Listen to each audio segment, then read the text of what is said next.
All right, I'm here today with my good friend, my mentor, my saving grace at times, Joni Bruce. Joni and I, as most of you guys know, I like to start by how we met. I know that Joni and I met around 2012, and I can't remember if we met during Partners in Policymaking, or I think that's where we met, and then we started seeing each other at conferences. And I always like to tell this story. You've heard this story a million times, Joni, but I would go to these conferences and I would meet people like Joni and Sharon Long and whoever, and I would just absorb everything I could. And I was advocating for myself, but I had parents that would start asking me questions, and so I was helping them too. And Joni would meet me and be like, I need somebody like you in my area. And I'd be like, Joni, I'm busy. I had a full-time job, plus I was doing this. No, I just really need somebody. And about the third or fourth time we met at a conference, I remember you saying, you don't understand, I'm going to pay you to do what you're already doing. I said, I'm in, sign me up. And so I started working for OFN, and, we had Heather on not too long ago. So we talked a little bit about what OFN is. I want to get into a little bit of that here in a minute, but that's what I remember about meeting you, and just how you were so helpful, just basically helping me navigate. I mean, that's what we do. That's our job. And so before we get started, I want to say I appreciate that. For those that don't know, Joni and I, now Joni will tell it one way and I'll tell it another, but Joni basically wrote the grant for the reason why pervasive parenting is what we are, that we got the CPRC grant, and that is in large part thanks to Joni Bruce, who said, I said, I have no idea how to write a grant. She said, well, I've written one. If you want me to help you, I will. And I said, if you would, that would be great. And you did more than I did. I promise you did. And I'll tell you, here's the funny story on that real quick. And I don't mean to take over this interview, but I want to tell some of the great stuff that you've done for me, because I think that's important. Well, we need to hear that once in a while.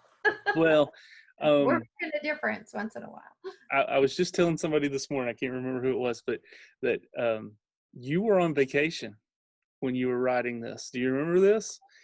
And she's in the car with the laptop, and she's typing and typing and typing. And we're not talking about a small grant. We're talking, this thing's pretty thick. In fact, I think your words were, this is a monster. And she's typing and typing, and then she would stop at every McDonald's she could find along the way and use the Wi-Fi and email it to me.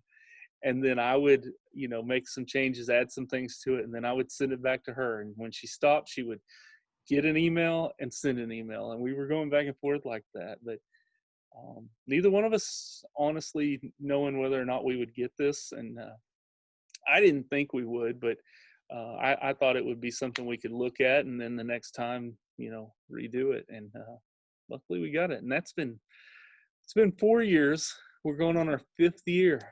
So we have to rewrite, and this time I'll probably just have you look over it a little bit. I may ask for some help. It just depends on how busy you are. But yeah, glad to help, especially if you start looking at it ahead. That makes it easier. Yeah.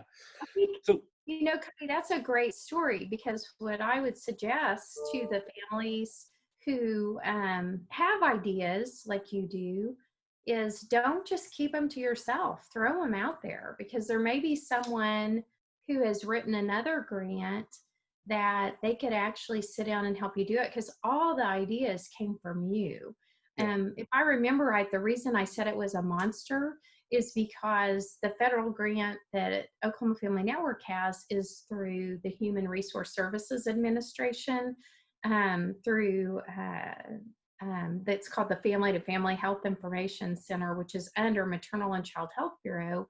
And your grant is under the Department of Education.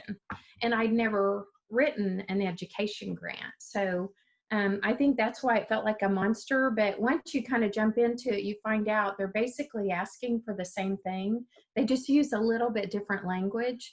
but you already had all of the ideas. So it was just a matter of you write down everything you want to do. And then we looked at those 6 primary goals or 5 or whatever it was. I can't remember now. And you figure out, how does this meet that need that they're looking? Yeah. And as I recall, the other great advantage you had was that the university had great demographic data on the region that you wanted to serve. Yeah. And so that really helped when you can partner with a university or someone else who's written for grants in that same community, because we're all glad to help each other. It's just, we each kind of did our part. So, but yeah, I'd forgotten I was on vacation for part of that time. I think I've been, when we actually finished it, I was home. But I think what I was doing is, as I was driving, I would send you stuff. And then I took a break while I was on vacation. And then I worked on it on the drive home, because it was a car drive. Yeah. Um, I hope that's what you did, because I didn't want yeah, to I interrupt did. you. Yeah.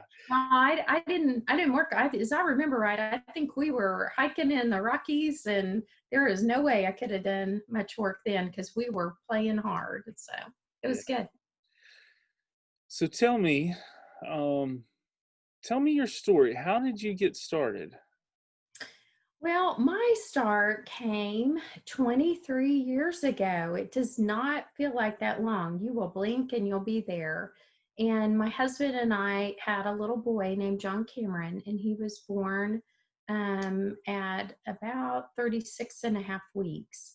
And what we found out after he was born was that he had infantile polycystic kidney disease. We did not know that. It's a genetic condition.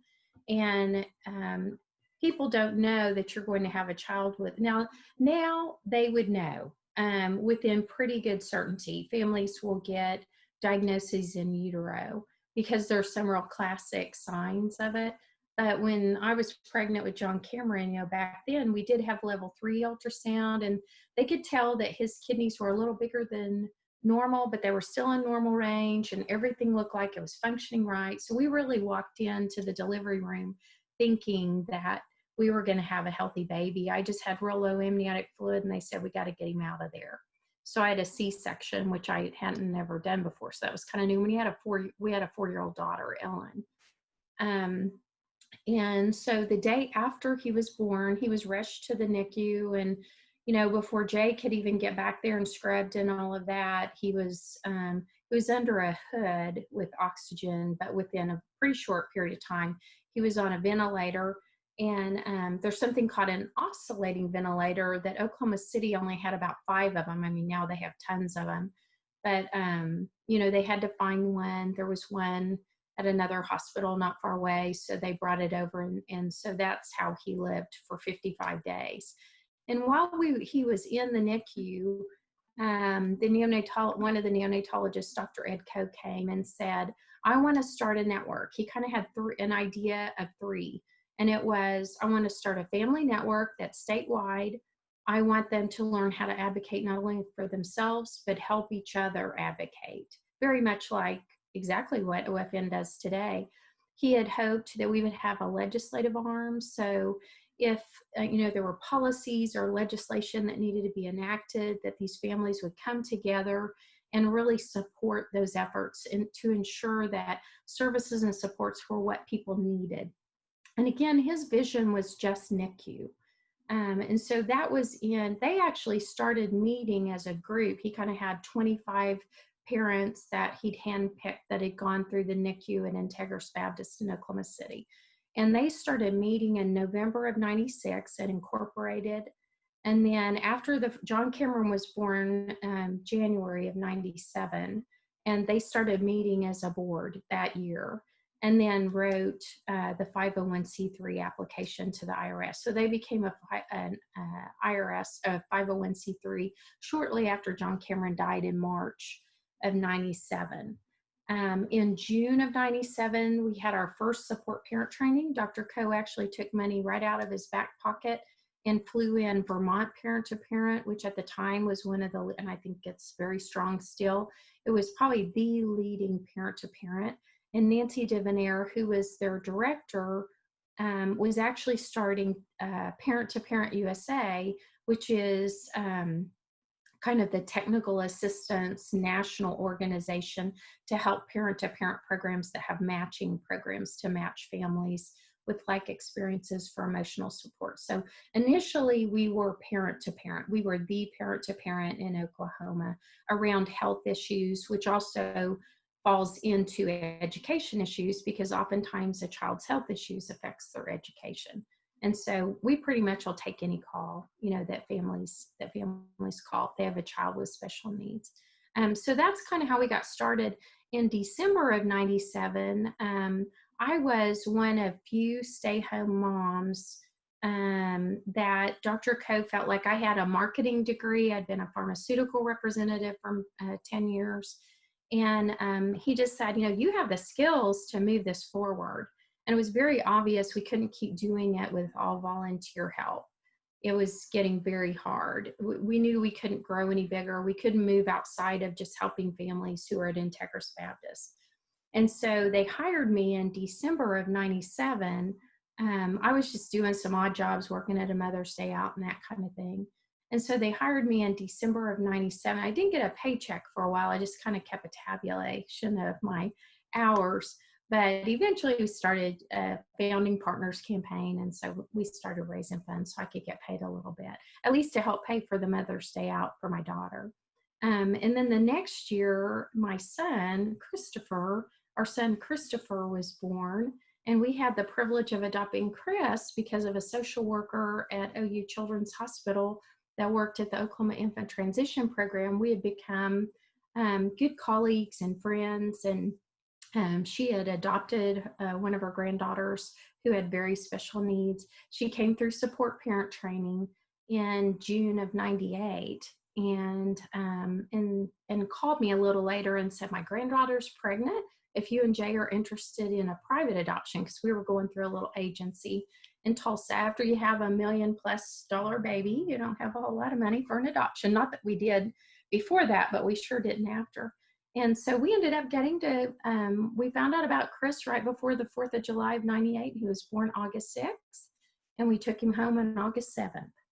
And so we've had the privilege of getting to parent him. And all three of our children, our oldest Ellen, and then John Cameron in the middle, and then Christopher, all have different types of learning disabilities, health concerns.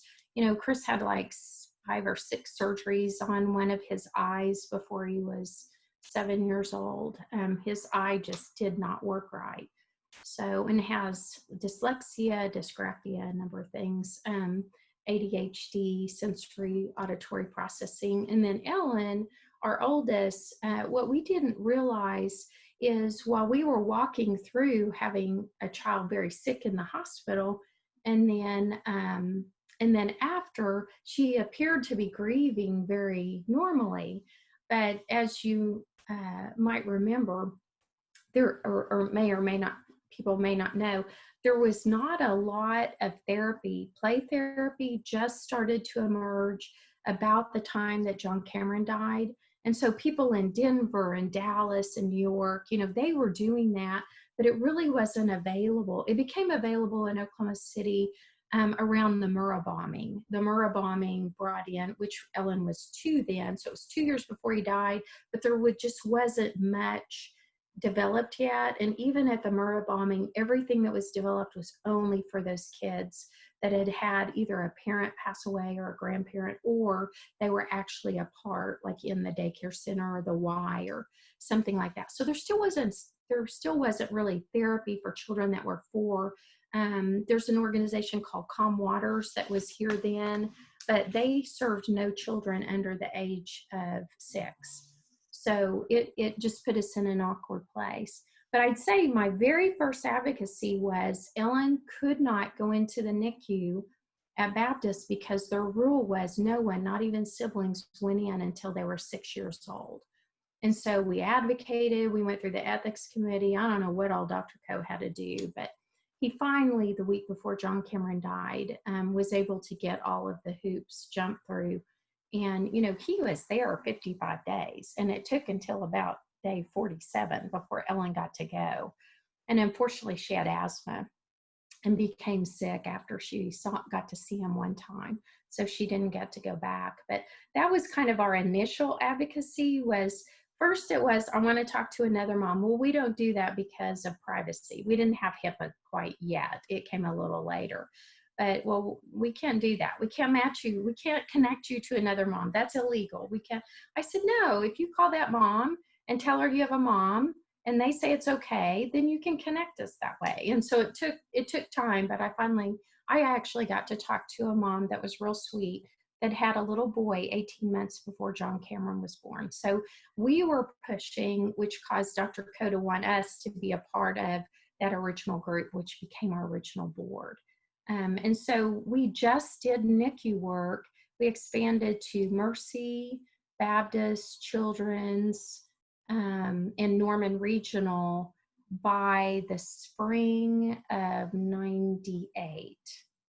And then I met the woman who's now the executive director of the Children's Hospital at St. Francis about a year later at a NICU nurses conference. I was doing a booth. And she said, we need what you have because we're getting ready to build a children's hospital. And so we moved into the St. Francis NICU after that. But what we were finding within about 2 years, so really by probably 99, we would have social workers that were on the weekends. They might be in the general pediatrics area or in the PICU, or they get called to the ER, and they would really want to, they might be normally a NICU social worker, and they would call and say, oh my goodness, we have a family that have a child that just got a diagnosis of XYZ. Do you have a support parent, which is what we call our mentors? Do you have a support parent that could manage supporting a family of a child that's 3 or 4? And those original support parents and board members, really, their kids were starting to get a little bit older. And so we basically grew the age of the families of the children that we served as our board members and those support parents that we began to develop. So the vast majority of our support parents now, and support parent is someone that we match with someone else. So like Cody, you're a support parent for us. And so you talk to dads that have kids with autism that are a little younger, than your son. And that's basically that matching that Heather probably talked about. And so Sooner Start started calling us, our early intervention program. They found out about us. A mom, they'd be supporting and they'd be telling them how much they appreciated what OFN did. And so we just kind of grew the network that way. And as you know, you can get your fingers into way too many pots. And we've decided, at least for now, our primary focus is families of children, youth, and young adults who have special health care needs or disabilities.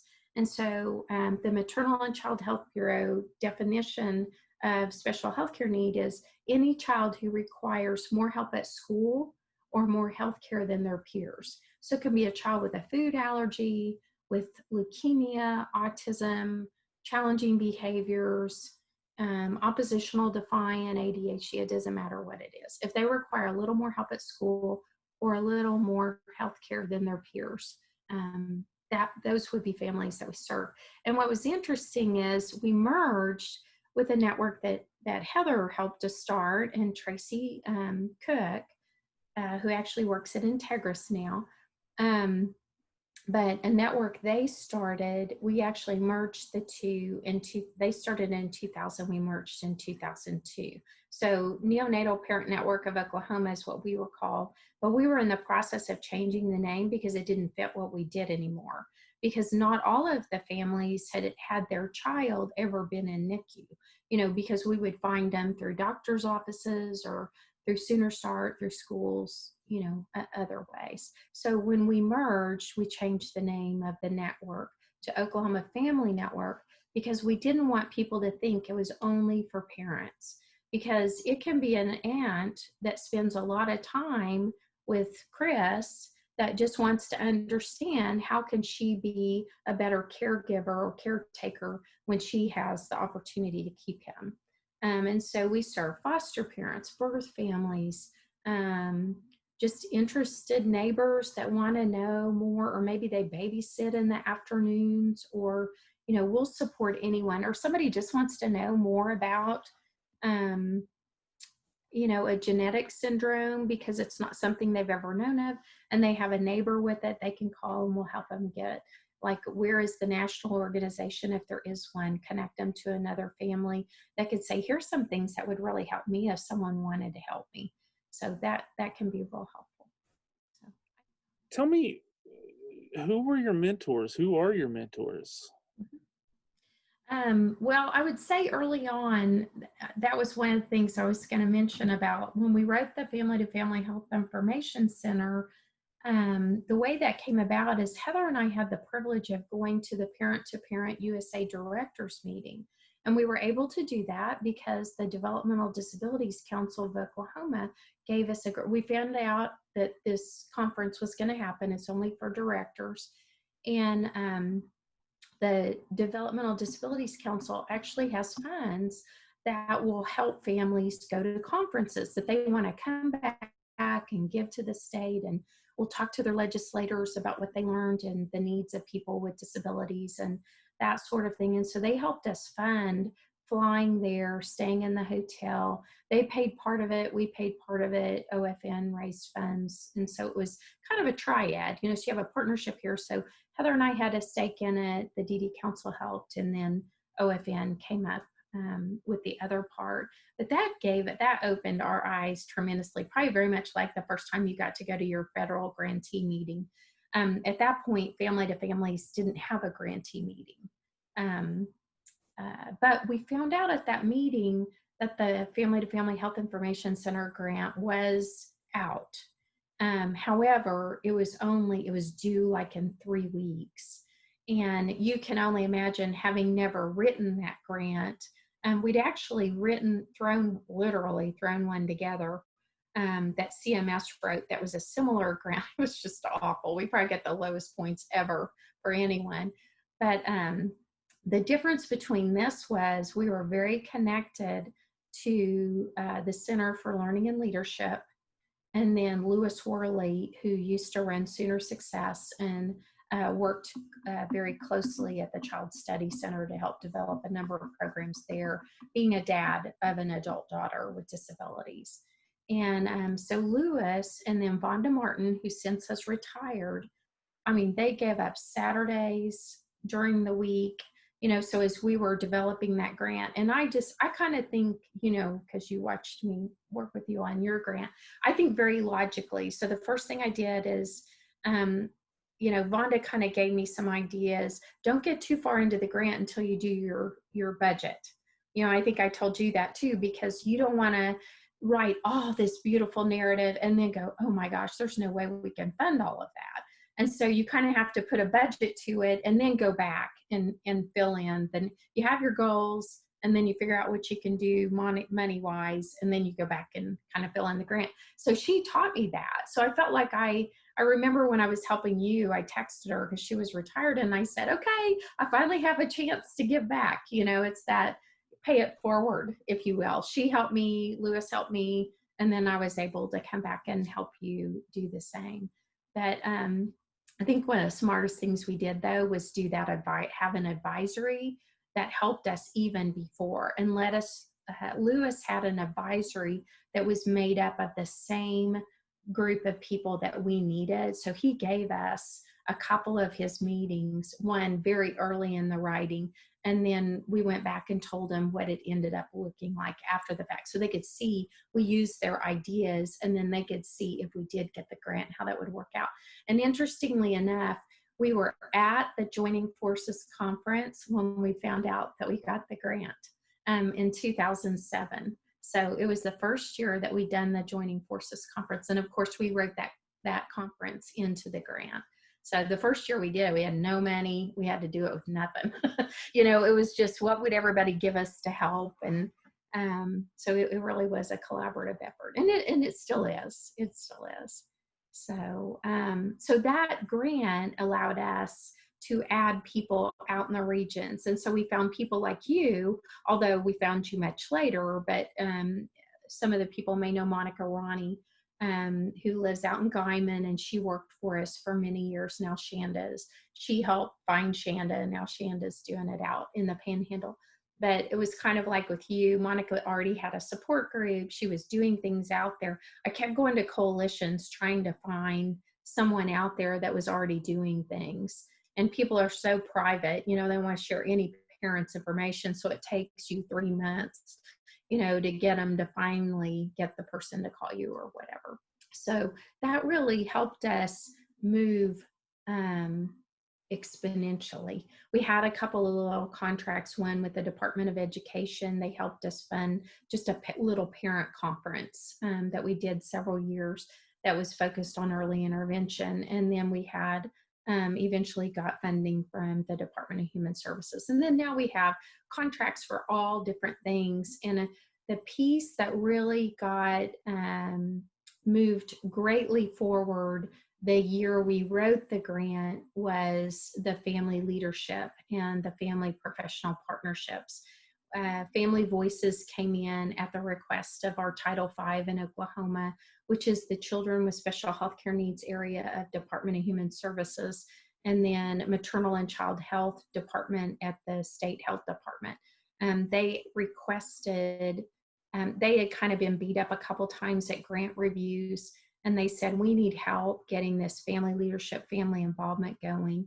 And so that had happened. Family Voices had come in and done technical assistance the fall that we were actually writing the grant.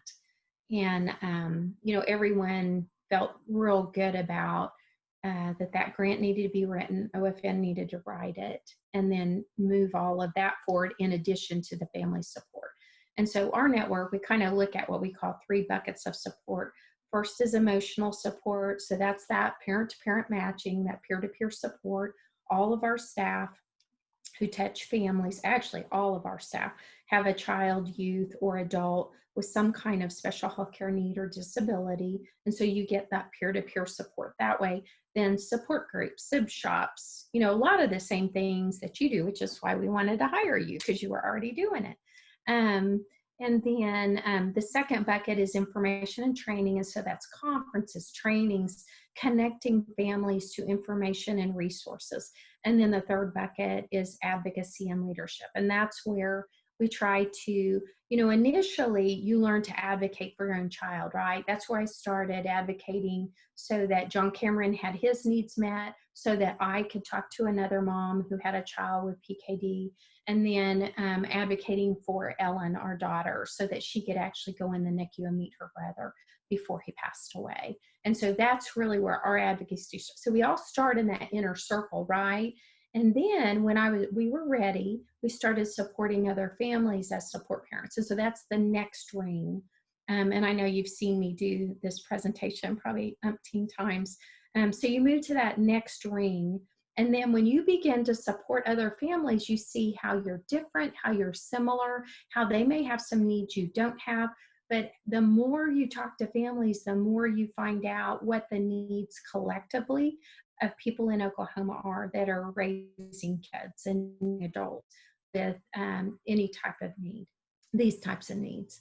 And so then that outer ring is when, okay, so you think, okay, I can support other families, and I might even be able to share my story for the Children's Hospital, talking to all their nurses so they develop empathy for the families that they're supporting. So if they think, oh my goodness, why aren't you at this bedside 24/7? Well, if they hear my story that Ellen was at home, she was 4 years old, it was very hard for her to be away from her mom. And if someone lives in Elk City and their baby's in Oklahoma City or Tulsa, that makes it even harder. So then being able to hear our stories will help them change the way they practice medicine. Just be a little more empathetic and hopefully a little less judgmental maybe.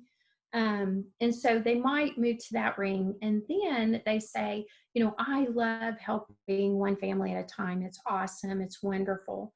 I want to do something else that will take it to a whole nother level. So that outer ring, and that would be where you want, how do I change this policy at the healthcare authority so that I use Sooner Ride, my other kids need to be able to ride with me? to the doctor if my child's sick. I don't have time to find a babysitter, or maybe I can't even afford one, even if I could find one.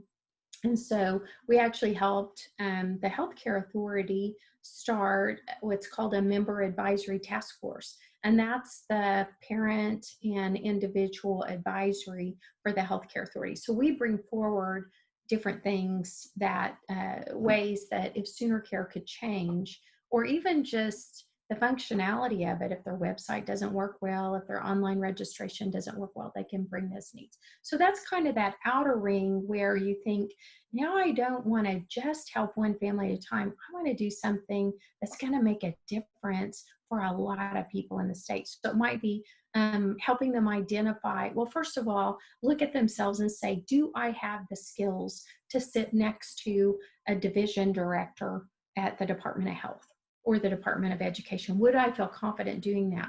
Well, if you can't, then let's talk about what types of training and opportunities to shadow others that will help you to feel comfortable in that role. So that then when there is an opening, because a lot of these advisories, there's an application process, so that you'll have some things on your application that will show that agency you are ready to do that. And you'll feel confident when you do it. So that's kind of the 3 buckets. Yeah, and I think we touched a little bit on what OFN does. I mean, I know you went more in depth than Heather did. I think what's interesting to me is one of the aspects you talked about, which is we're all parents, and even though I'm not technically a staff member anymore, I still feel like I'm part of the family. Absolutely, you and, are. and but I know all of the, or most of them.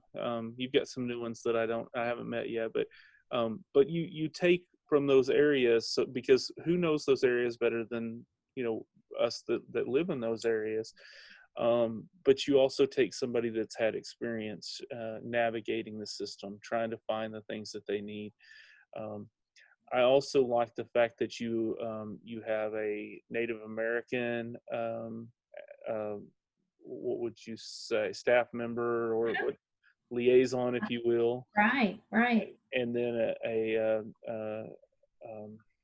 You have the Latino coordinators there you who go. are bilingual. Yeah, and so Erica is amazing, and so I love that aspect too. And I've used Erica before on some of the stuff that I've used or I've done. But that's what I like. It's somebody that can relate. We've been there, we've done that, so it's a really good thing. Tell Well, me, go ahead. Sorry. let me just add one more thing. I think what's nice too is each staff member, as we add staff or replace or that sort of thing, we really try to look at the whole team and think about where our staff are content experts. So Laura Roberts up in Tulsa, she's been with us since, well, she was with SPAN before we merged to become Oklahoma Family Network. And Laura's expertise is in the area of having a child that's been through PICU and, having very scary, going to north of St. Columbia, Missouri, to have a very dangerous scoliosis surgery. And our son has a heart defect and all seizures and all kinds of stuff. And so she is a content expert for us on starting a family advisory council for a hospital, for having an young adult son who's transitioning from the in-home supports waiver to a different waiver, a medically fragile waiver. So each of our staff is a content expert. And as we add people, we try to say, okay, what are we missing? If a staff member leaves, what expertise did they have? And so it's really amazing how, we have staff that have had children with all different kinds of cancer. We have staff, like one of our Latino coordinators has kids that have had all different kinds of things, and some of us have lost children that had special health care needs. Some of us have kids with behavioral health concerns, and for all different reasons. Some of us have adopted children. Some fostered in the DHS system. So it's really pretty cool as your staff begin to look more like your community. That really helps because sometimes people don't want to be matched with an individual. They just want to talk to our staff.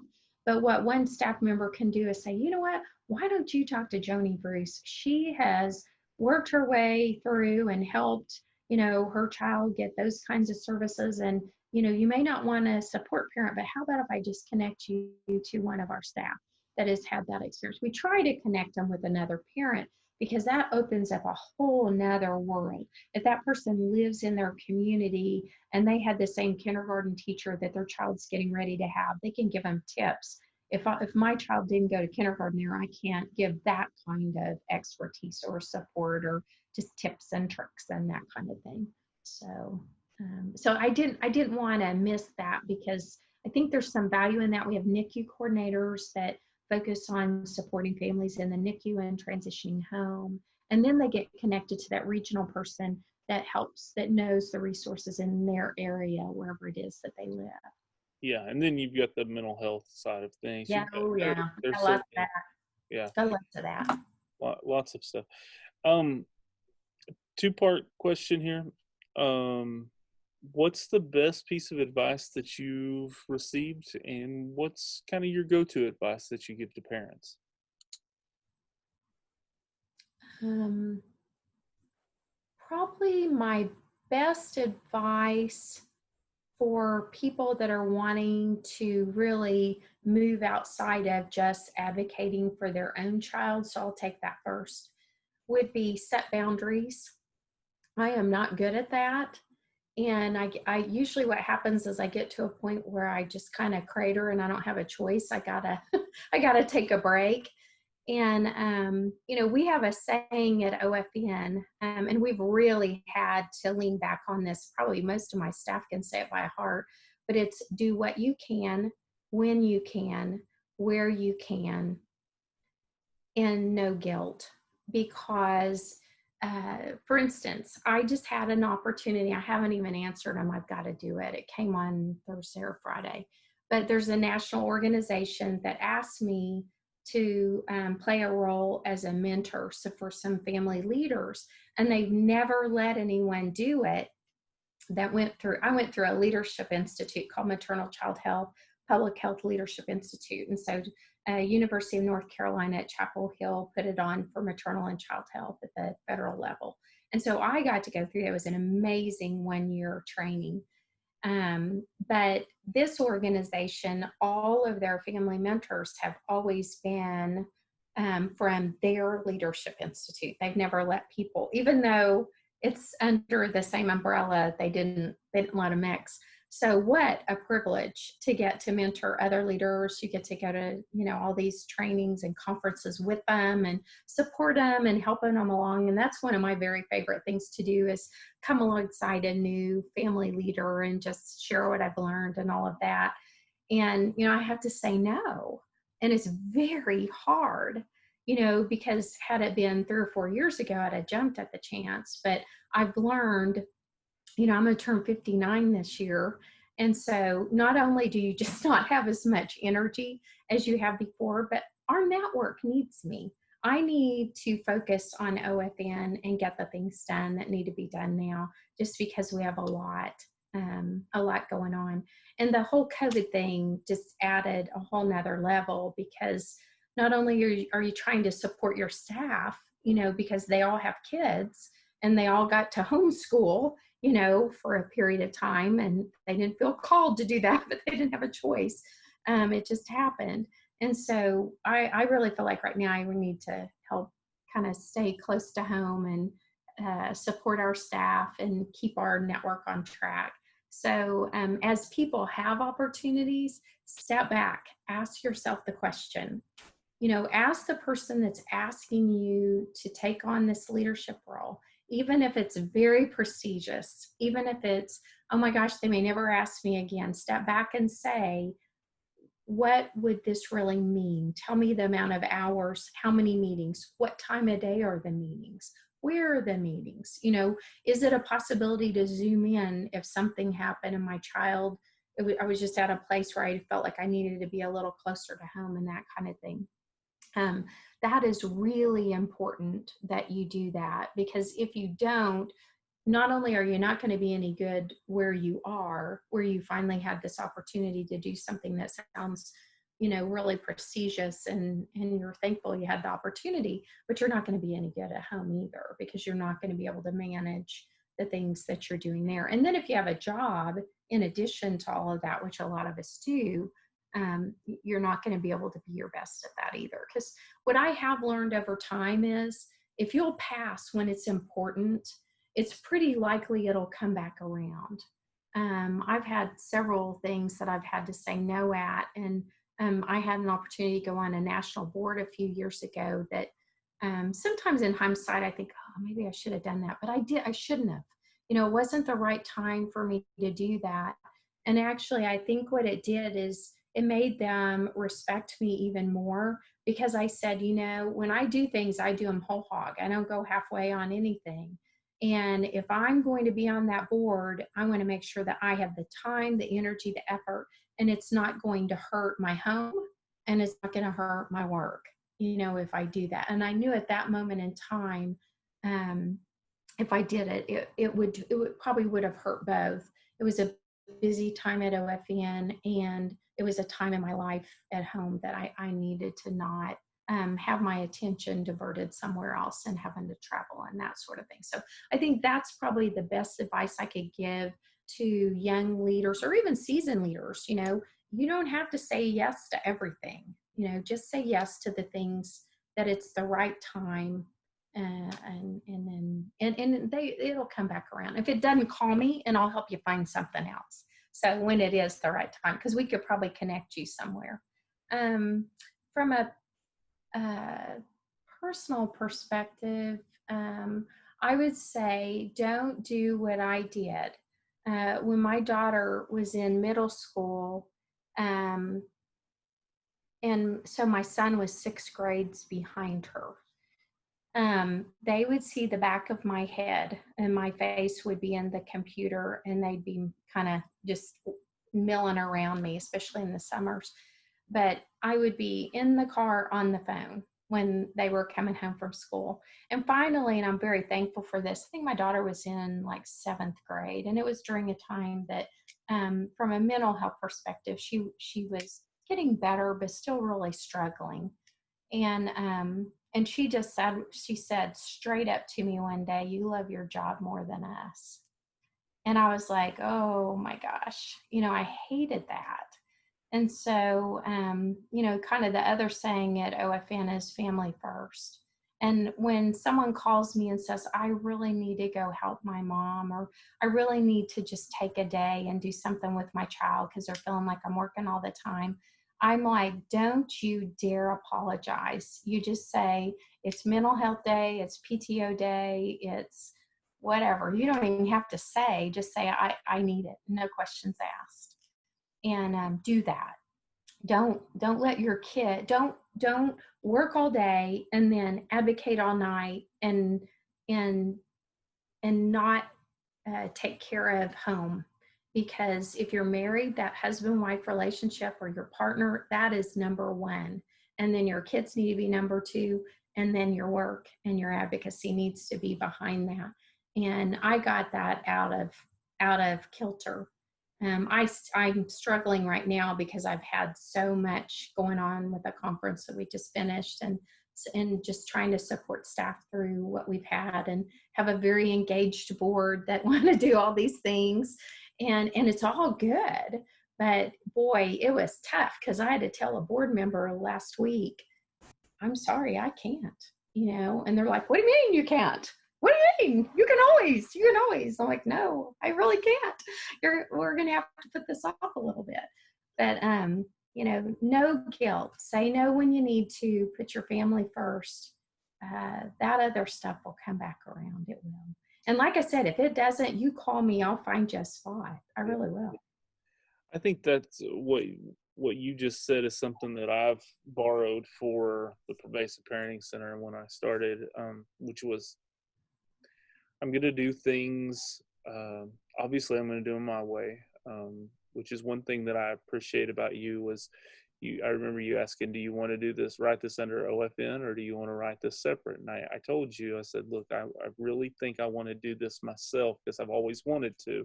Mm-hmm. And you were gracious and said, that's fine. Let's do it that way. But the other thing was, I adopted that perspective of, I'm going to work as hard as I can, but then I'm going to take off whenever I want to. Mm-hmm. And I'm lucky. I understand that I'm lucky, and I'm grateful that I have a position that I can do that. But if I have to take off in the middle of the afternoon and go to Cruz's ball game, I'm gonna do that, because that's important, and he's not gonna have that ball game again. And so those are things that I think you instilled in us that I have adopted and really take to heart, because you're right. I mean, when am I ever going to have this time again with them? So that's something that I've really worked and I'm pretty